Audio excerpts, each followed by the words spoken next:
होगा। प्रिय छात्र छात्राओं, आज के पीरियड में आप सभी छात्र छात्राओं का हार्दिक स्वागत एवं अभिनंदन है।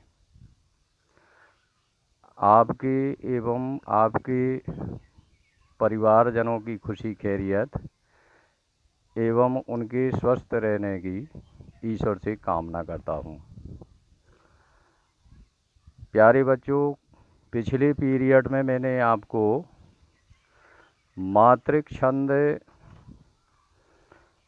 जैसे दोहा, रोला एवं उल्लाला के लक्षण, उदाहरण एवं मात्राएं अंकित करना बताया था। इसी क्रम में मातृक छंद के दो और महत्वपूर्ण छंद जैसे कुंडलिया एवं छप्पय और वर्णिक छंद के कवित्व एवं सवैया छंद में दुर्मिल सवैया छंद एवं मत्त गयंद सवैया छंद के बारे में आज बताना चाहता हूँ। तो आते हैं मातृक छंद कुंडलिया की ओर। सबसे पहले हम कुंडलिया छंद के लक्षण जानते हैं। जो उदाहरण है उसी में सभी प्रकार के लक्षण निहित हैं। हमें कहीं बाहर जानने की, रटने की आवश्यकता नहीं पड़ती है। तो उदाहरण को देखते जाएंगे आप और लक्षणों को समझते जाएंगे। पहला उदाहरण दिया गया है, कुंडलिया छंद एक मातृक छंद है। क्योंकि ये मातृक छंद का एक प्रकार है, इसलिए इसको विशेषता के अंतर्गत लिया जाएगा। और पहली विशेषता या लक्षण हो जाएगा कि कुंडलिया छंद एक मातृक छंद है। दूसरा लक्षण है, इसके 6 चरण होते हैं। 6 पंक्तियों में 6 चरण होते हैं।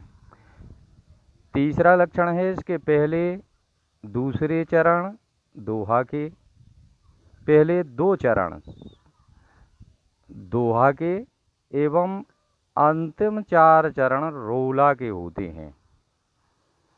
दोहा के चरण 2 धन 4 चरण रोला बराबर 6 चरण कुंडलिया के हो जाते हैं। चौथी विशेषता है, लक्षण कि दोहा के अंतिम चरण को रोला के प्रथम चरण में ज्यों का त्यों दोहराया जाता है। जो दोहा में 4 चरण होते हैं, उसके पहले चरण को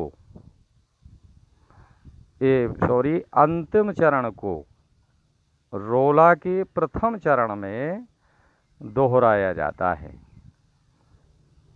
पांचवा लक्षण है, दोहा के प्रथम चरण के कुछ शब्दों को रोला के अंतिम चरण में दोहराया जाता है। जैसे साईं अवसर के परे,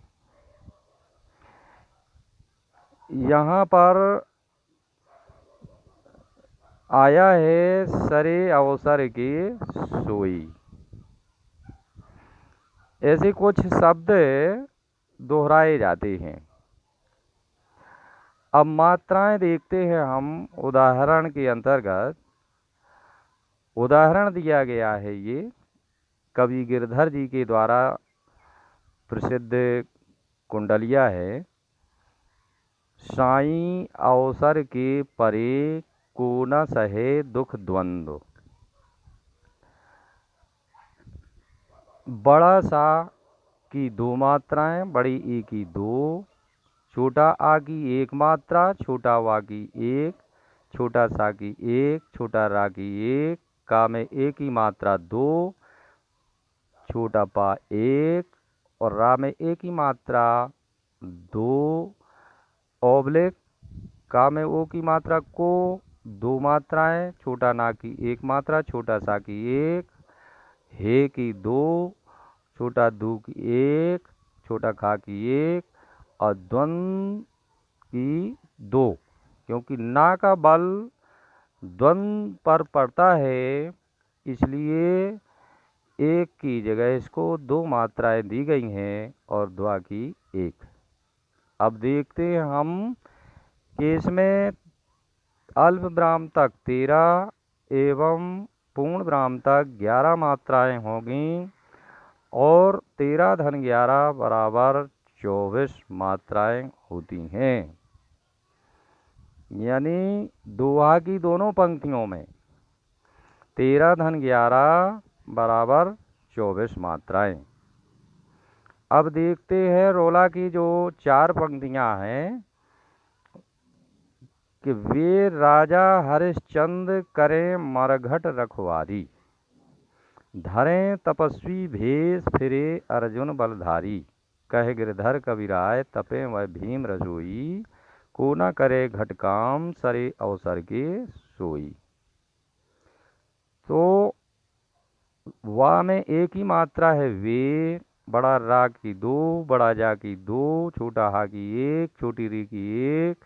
अब ना का बल चा पर पड़ता है, इसलिए दो, और छोटे दा की एक, ओब्लिक छोटा का की एक, रा में एक ही मात्रा दो, माँ की एक, रा की एक, घा की एक, टा की एक, रा की एक, खा की एक, बड़ा वा की दो और बड़ी री की दो। इस तरह से अल्प विराम तक 11-11 और पूर्ण विराम तक 13-13 मात्राएं होंगी और इसी तरह से सभी चारों पंक्तियों में मात्राएं मिलेंगी। मैंने सभी पंक्तियों में मात्राएं भी अंकित कर दी हैं, आपको समझने में आसानी होगी। मुझे आशा है कि आप समझ रहे होंगे। अब मैं आता हूँ छप्पय छंद की ओर। छप्पय छंद भी एक संयुक्त छंद है। जैसे कुंडलिया छंद दोहा एवं रोला से मिलकर बनता है, इसी तरह से छप्पय छंद भी ये रोला एवं उल्लाला छंद से मिलकर बनता है। तो इसका लक्षण है, पहला लक्षण है छप्पय छंद एक मात्रिक छंद है। दूसरा लक्षण है इसके 6 चरण होते हैं। तीसरा है यह रोला एवं उल्लाला छंद से मिलकर बनता है, जिसमें प्रथम 4 चरण रोला के एवं अंतिम 2 चरण उल्लाला के होते हैं। चौथा लक्षण है रोला के प्रथम 4 चरणों में 11-13 मात्राओं पर यति के योग से 24-24 मात्राएं एवं उल्लाला के 2 चरणों में 15-13 मात्राओं पर यति के योग से 28-28 मात्राएं होती हैं। तो ये तो थी विशेषताएं अर्थात लक्षण। अब देखते हैं उदाहरण। नीलांबर परिधान हरित पटवर सुंदर है। इसमें भी अल्प विराम तक मात्राएं अंकित की गई हैं। पहली पंक्ति में तो 11 मात्राएं हैं, गिनेंगे आप तो, और अल्प विराम से पूर्ण विराम तक 13 मात्राएं हैं और दोनों को जोड़ देंगे 11 धन 13 बराबर 24 हो जाएंगे। इसी तरह से अगली पंक्ति है सूर्य चंद्र युग मुकुट मेखला रत्नाकर है। इसमें भी मात्राएं अंकित करेंगे तो अल्प विराम तक 11 और पूर्ण विराम तक 13 मात्राएं होंगी। दोनों को जोड़ देंगे तो 24 मात्राएं हो जाएंगी। नदियाँ प्रेम प्रवाह है, नदियाँ प्रेम प्रवाह है, फूल तारे मंडल हैं। इसमें भी अल्प विराम तक 11 और पूर्ण विराम तक 13, दोनों को जोड़ेंगे 11 धन 13 बराबर 24 मात्राएं होंगी। अगली पंक्ति देखते, बंदी जन खग वृंद, शेष फन सिंहासन है। इसमें भी अल्प विराम तक 11 मात्राएं हैं और पूर्ण विराम तक 13 मात्राएं हैं। दोनों को जोड़ने पर 11 धन 13 बराबर 24। अब अगली पंक्ति है, करते अभिषेक पयोध हैं, बलिहारी इस वेश की। यहाँ से उल्लाला छंद लगता है। ऊपर की 4 पंक्तियाँ रोला की हैं और अब ये 2 पंक्तियाँ हैं जो ये उल्लाला की हैं और दोनों को मिलाकर छप्पय छंद बनता है। तो करते अभिषेक पयोध हैं, बलिहारी इस वेश की। हे मातृभूमि तू सत्य ही, सगुण मूर्ति सर्वेश की। अब हम देखते हैं नीचे की पंक्ति में मात्राएं अंकित कर दी हैं मैंने आपको समझाने के लिए कि हा में ए की मात्रा 2, बड़ा माँ की 2, ता में री है, री ऋषि वाली री की 1 मात्रा और भा में बड़ा ऊ की मात्रा भू 2 मात्राएं, छोटी नी की 1, बड़ा तू की 2। सा सत्य, सा का उच्चारण करने में ता का बल पड़ता है, इसलिए सा छोटा होते हुए भी दीर्घ मान लिया जाता है, गुरु मान लिया जाता है। 1 की जगह 2 मात्राएं दी गई हैं, या की 1, बड़ी ही की 2। अब आगे देखते हैं, छोटा सा की 1, छोटा गु की 1, बड़ा की 1, बड़ा मुंह की 2 और ता में छोटी ई है और जो रकार लगी है बड़ा मुंह, चूंकि पहले से गुरु है इसलिए ये गुरु ही रहेगा, इसमें कोई अंतर नहीं पड़ेगा। सर्वेश, सा छोटा है लेकिन इस पर रा का बल पड़ता है और ये सा छोटा होते हुए भी बड़ा हो जाता है, दीर्घ बन जाता है और इसलिए इसको 2 मात्राएं दी गई हैं। वा में 1 ही मात्रा है इसलिए 2, छोटा सा की 1, बड़ी की 2। हम जोड़ते हैं 15 धन 13, अल्प विराम तक हैं 15 मात्राएं और पूर्ण विराम तक 13 मात्राएं, दोनों को जोड़ेंगे तो 28 मात्राएं हो जाती हैं। इस तरह से ये छप्पय छंद बनता है। हम उदाहरण को देखेंगे तो लक्षण अपने आप जो है समझ में आ जाएंगे। अब देखते हैं हम वर्णिक छंद को। मात्रिक छंद यहाँ पर अपना पूर्ण हुआ। अब हम आते हैं वर्णिक छंद पर। वर्णिक छंद आपको इसकी परिभाषा बताई गई थी कि जिस छंद की रचना वर्णों के आधार पर या वर्णों की गणना करते हुए की जाए उसे वर्णिक छंद कहते हैं। तो यहाँ पर कवित्व सबसे महत्वपूर्ण छंद है और इसमें वर्णों की गणना की जानी है। तो कवित्व छंद के लक्षण दिए गए हैं। पहला लक्षण है कवित्व छंद एक वर्णिक छंद है। अब वर्णिक छंद है तो पहली विशेषता हो जाएगी ये। और दूसरी विशेषता है इसके 4 चरण होते हैं। 4 चरण। एक पंक्ति में नहीं, 2 पंक्तियों में एक चरण होता है, ऐसा इसको लिखा जाता है। 4 चरण के लिए 8 पंक्तियां लिखी जाती हैं सामान्य तौर पर। तो होते इसमें 4 चरण हैं। मैंने संकेत कर भी दिया है, जहाँ जहाँ पूर्ण विराम लगा है वहाँ पर ये चरण समाप्त होता है, पहला, दूसरा, तीसरा और चौथा चरण। तो इसके 4 चरण होते हैं। तीसरी विशेषता लक्षण है, प्रत्येक चरण में 16-15 वर्णों पर यति के योग से कुल 31 वर्ण होते हैं। वर्ण माने अक्षर, अर्थात अल्प विराम तक गिनेंगे, शुरुआत से अल्प विराम तक गिनेंगे तो 16 वर्ण मिलेंगे आपको, और अल्प विराम से पूर्ण विराम तक गिनेंगे प्रत्येक चरण में तो 15 वर्ण मिलेंगे, और दोनों को जोड़ देंगे तो 31 वर्ण हो जाएंगे। अब हम देखते हैं वर्णिक छंद के अंतर्गत सवैया छंद को। सवैया छंद क्या है, यह जानना सर्वप्रथम आवश्यक है। तो 22 से लेकर 26 वर्णों तक के वृत्त को सवैया छंद कहते हैं।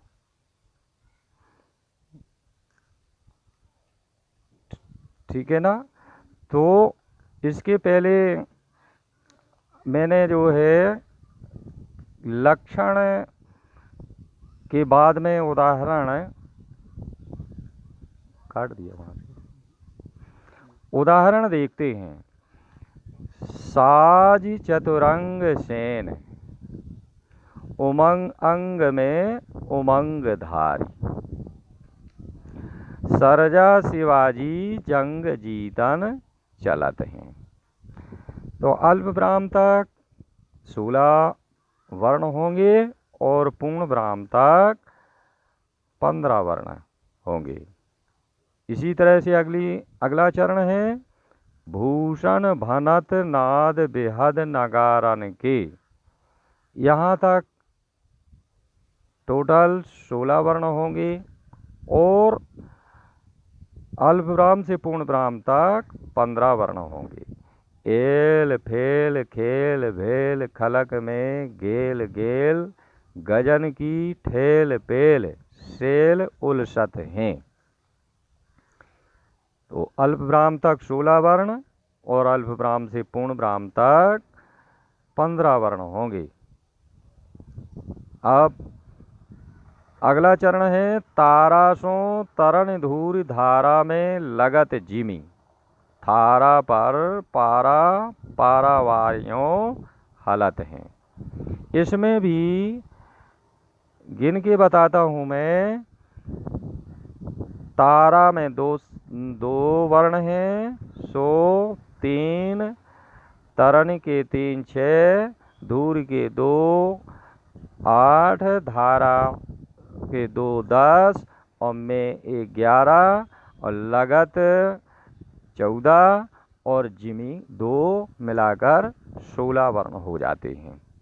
अब यहाँ अगली पंक्ति में यहाँ देखते हैं थारा के 2 पर 2 4, पारा पारा 6, पारावार के 4 मिलाकर हो जाते हैं 10 और यों 11, हलत 14 और हैं 15 वर्ण हो जाते हैं।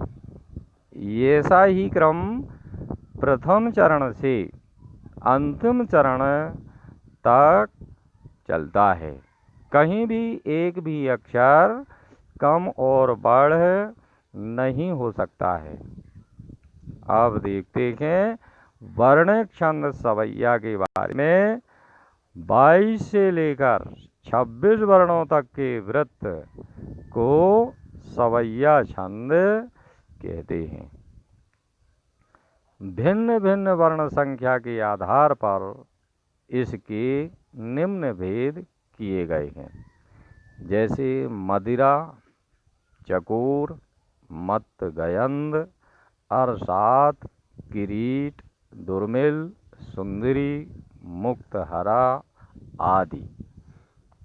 इनमें सबसे महत्वपूर्ण जो छंद हैं आपके लिहाज से, आपके जो सिलेबस में हैं, दुर्मिल सवैया छंद एवं मत गयंद सवैया छंद।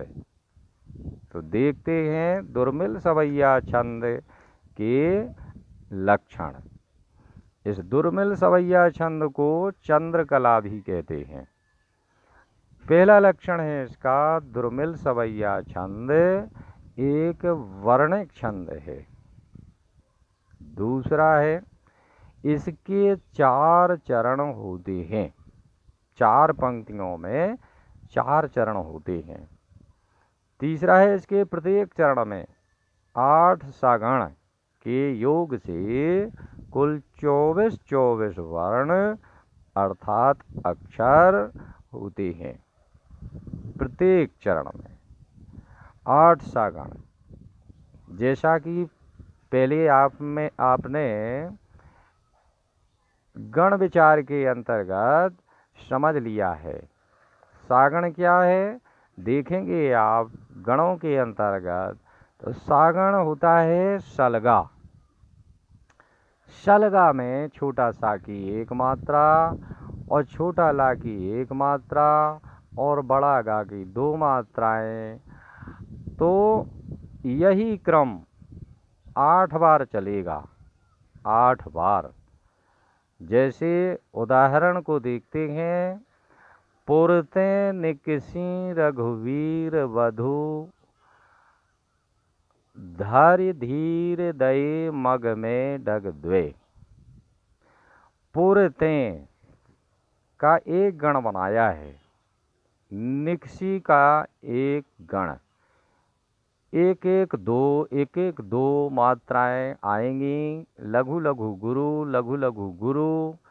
इस क्रम में 8 बार आता है और 8 का 3 में गुणा करने से 24 हो जाता है। वर्णों को गिनेंगे भी तो प्रत्येक पंक्ति में 24 वर्ण मिलेंगे।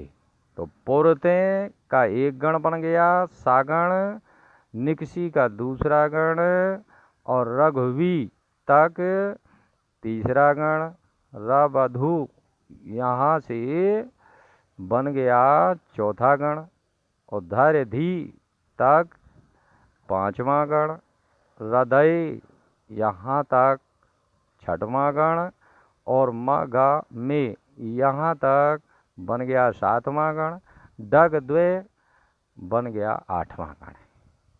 ऐसे ही गण 3 अक्षरों के 3 वर्णों के 8 गण हर चरण में बनते हैं। आप इसी तरह से अंडरलाइन करके 3 वर्णों के नीचे देखेंगे तो 8 प्रत्येक चरण में गण बने हुए दिखाई देंगे। तो पुरते निकसी रघुवीर वधु धर धीर दये मग में डग द्वे। झल की भरि भाल कनी जल की पुट सूख गए मधुरा धर द्वे। फिर बूझत हैं चलनो अब केतिक पर्ण कुटी करी हो कित है। तिय की लख आतुरता पिय की अखियाँ अति चारु चली जल च्वे। यह उदाहरण है। तो आपको उदाहरण भी लक्षणों के साथ साथ याद रखना है, सीखना है। अब देखते हैं हम मत गयंद सवैया छंद। मत गयंद सवैया छंद भी एक वर्णिक छंद है। इसमें वर्णिक छंद है और इसके 4 चरण होते हैं। 4 चरण, 4 पंक्तियों में 4 चरण। तीसरा है, इसके प्रत्येक चरण में 7 भागण। भागण जैसे गण विचार में आपने जाना भागण, देखेंगे आप भानस बनता है।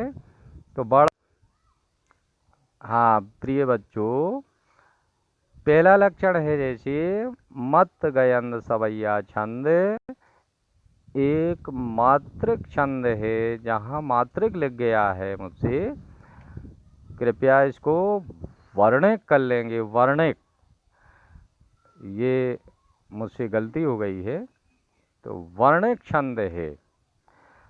और दूसरा लक्षण है इसके 4 चरण होते हैं। तीसरा है इसके प्रत्येक चरण में 7 भागण एवं 2 गुरु के योग से कुल 23 वर्ण होते हैं। अब भागण माने भानस, बड़ा अक्षर होगा फिर छोटा छोटा, बड़ा अक्षर होगा फिर छोटा छोटा। यह 7 बार क्रम चलेगा। 7 या 21 वर्ण ऐसे होंगे। और बाद में प्रत्येक चरण के अंत में गुरु गुरु वर्ण होंगे, बड़े बड़े वर्ण। तो देखते हैं उदाहरण में, धूरी भरे अति शोभित श्याम जू, छोटा जू है, तैसी बनी सिर सुंदर चोटी। इसमें 3 वर्णों पर आप अंडरलाइन करेंगे क्रम से, तो 7 बार ये गण बनेंगे 3 अक्षरों के। अंत में चोटी शब्द अलग बच जाता है, 2 शब्द अलग बचते हैं। तो 7 या 21 वर्ण और 2 गुरु मिलकर के 23 वर्ण हो जाते हैं। अगला देखते हैं, खेलत खात फिरे अंगना, खेलत खात फिरे अंगना, पग पे जनी बाजत पीरी कछोटी। इसमें भी इसी तरह से 7 भागण बनेंगे और 2 गुरु के योग से 23 वर्ण होंगे। अगला चरण है, वा छवि को रस खान बेलोकत वारत काम कला निज कोटि। इसमें भी 7 भागण बनेंगे और 2 गुरु के योग से 23 वर्ण होंगे। अगली पंक्ति है, काग की भाग बड़ी सजनी, हरि हाथ सो ले गयो माखन रोटी। इसमें भी 7 भागण बनेंगे और 2 गुरु के योग से 23 वर्ण होंगे। आपको थोड़ा सा समझने में दिक्कत हो सकती है कि हरि हाथ सो, सा में ओ की मात्रा है, फिर भी इसको लघु मान लिया गया है। फिर गयो में या में ओ की मात्रा है, फिर भी इसको लघु मान लिया गया है, क्योंकि नियम में वर्ण और मात्रा विचार में मैंने आपको बताया था कि उच्चारण के आधार पर कहीं कहीं अपवाद स्वरूप लघु का गुरु और गुरु का लघु भी हो जाता है। तो ये थे आपके सिलेबस के कुछ महत्वपूर्ण छंद, और आज ये छंद का टॉपिक यहीं पर समाप्त हो जाता है। आज के पीरियड में आप सभी बच्चों ने ध्यानपूर्वक सुना और पढ़ा है। आप सभी को बहुत बहुत धन्यवाद और स्वस्थ रहने की ईश्वर से कामना और बहुत बहुत शुभकामनाएं। धन्यवाद।